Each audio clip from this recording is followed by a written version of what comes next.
না, আমরা এখান থেকে একটি ফোন পাই। আমরা এখানে ইয়াকুবনগর বিএসএফ যে রাঙ্গার পোস্ট, ওখান থেকে আমরা একটি ফোন পাই যে এখানে এই বর্ডার সংলগ্ন এলাকায় কাঁটাতারের মানে ভেতরে কে বা কারা কোনো একটি কন্ট্রাব্যান্ড আইটেমের একটি প্যাকেট ছুঁড়ে ফেলে পালিয়ে যায়।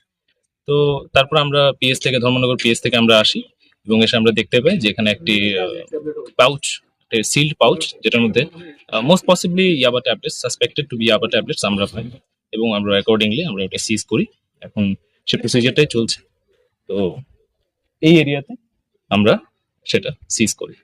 স্যার কোনো ব্যক্তিকে আটক করতে পারছেন কিনা? না, এই যে ঘটনাটি যতটুকু আমরা বিএসএফ থেকে জানতে পারি যে ঘটনাটি বোধহয় ভোর রাত্রের দিকে ঘটে এবং বিএসএফ রাও কাউকে এখানে দেখতে পায়নি, তারা রাউন্ডে ছিল। তো এখনো পর্যন্ত এই ব্যাপারে কোনো ব্যক্তিকে আমরা কতটা ইয়াবা ট্যাবলেট? এই আপাতত আমরা ৯,৪২৭ 9,427 সংখ্যক ইয়াবা ট্যাবলেটস আমরা এখানে সিজ করব, যেটা আপনার ৪৮টি প্যাকেটে জিপলক পাউচের মধ্যে ছিল। টোটাল ৯,৪০০ ইয়াবা ট্যাবলেট, সাসপেক্টেড টু বি ইয়াবা ট্যাবলেটস।